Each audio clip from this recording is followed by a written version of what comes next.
Olá, seja muito bem-vindo ao meu canal. O assunto de hoje é estudo reverso. O que é o estudo reverso e será que esse negócio de estudo reverso funciona? Se você não me conhece, meu nome é Thomas, sou auditor fiscal da Receita Federal, coach, professor e mentor para concurso. Bom, o estudo reverso nada mais é do que você inverter a ordem dos estudos. Se a gente considerar que a ordem convencional dos estudos seria você estudar a teoria e depois praticar questões e revisar, o estudo reverso seria uma inversão desse processo. Você começaria respondendo questões e revisando e depois consultaria a teoria para se aprofundar nos assuntos em que você for mal. Eu não gosto muito do estudo reverso e eu vou dizer por quê. O estudo reverso ele inverte uma ordem muito preciosa que tem uma lógica muito bem estabelecida. Você estudar um assunto, você ter um embasamento teórico daquele assunto, vai fazer você, teoricamente, entender a profundidade daquele assunto, a abrangência daquele assunto, as formas diferentes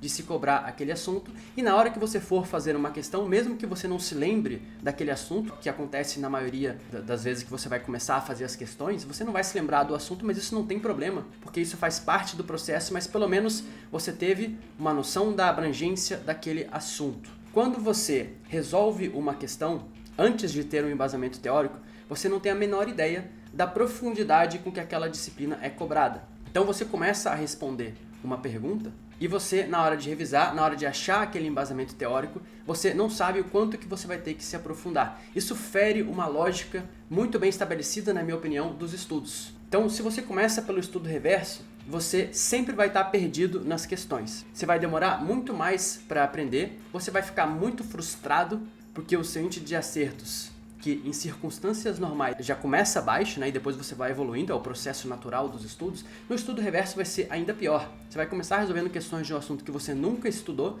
e às vezes você vai tirar 20%, 30% de acertos, e na hora de revisar, você não vai ter a menor noção do quanto que você vai ter que se aprofundar naquela revisão. Você tende a gerar uma decepção muito grande, e aí muitas pessoas que fazem isso tendem a acabar lendo a teoria toda relacionada àquelas questões que ele resolveu, para poder daí eliminar essa frustração e conseguir o conhecimento necessário para responder aquelas questões. Ou seja, no fim não adiantou nada, porque o cara inverteu o processo, no fim ficou frustrado, foi lá, leu a teoria inteira e depois voltou para fazer as questões. Isso só serviu para retardar o processo e para frustrar aquela pessoa. E caso você vá realmente fazer o estudo reverso, eu vou dizer aqui algumas exceções em que pode ser interessante fazer o estudo reverso, eu sugiro que você não gaste muito tempo em cada assunto. Já que você vai treinar questões e o objetivo de você fazer um estudo por questões é para agilizar o processo e para possibilitar que você percorra diferentes aulas em menos tempo. Esse é o objetivo principal do estudo reverso. Se você for fazer o estudo reverso para ficar um século, várias metas no mesmo assunto, na mesma aula, não tem por que você fazer o estudo reverso. Estude a teoria antes e depois parta para as questões.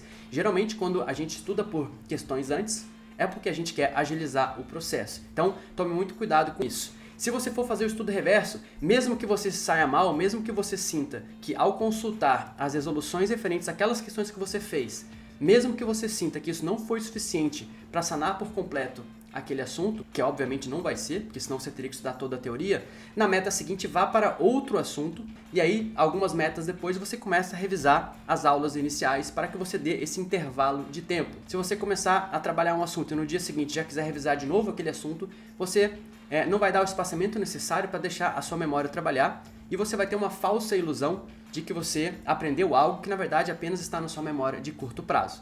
Existem algumas poucas situações em que o estudo reverso pode fazer sentido.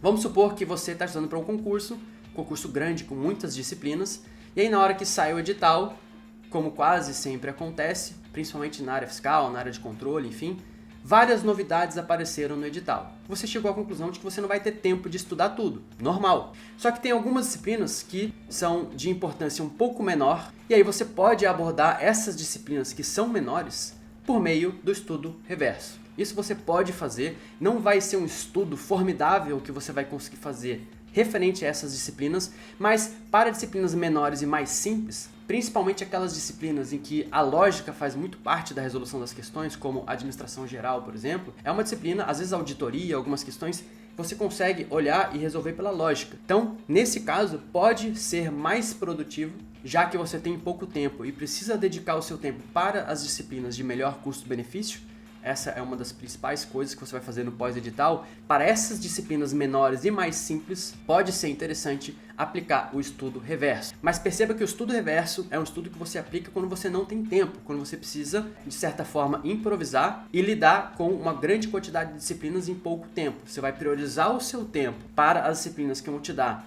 maior custo-benefício, mais chances de garantir uma pontuação maior, e para disciplinas menores e mais simples, que não vale a pena estudar muito, você pode abordar essas disciplinas pelo estudo reverso na esperança de garantir alguns pontos, mas muito provavelmente você não vai ter um índice de desempenho brilhante naquelas disciplinas pelas quais você apenas aplicou o estudo reverso. Beleza, pessoal? Então esse é o meu conceito do estudo reverso, essa é a ideia que eu tenho a respeito dessa metodologia. Não sou muito fã dessa metodologia, mas em alguns casos pode ser produtivo. Espero que esse vídeo tenha te ajudado de alguma forma a passar minha visão sobre esse assunto, né? Se você sentiu que esse vídeo te ajudou de alguma forma, peço que você curta esse vídeo e se inscreva no meu canal para me ajudar, para me dar uma forcinha aí para continuar produzindo vídeos para ajudar os concurseiros Brasil afora. Muito obrigado, um grande abraço e até o nosso próximo vídeo.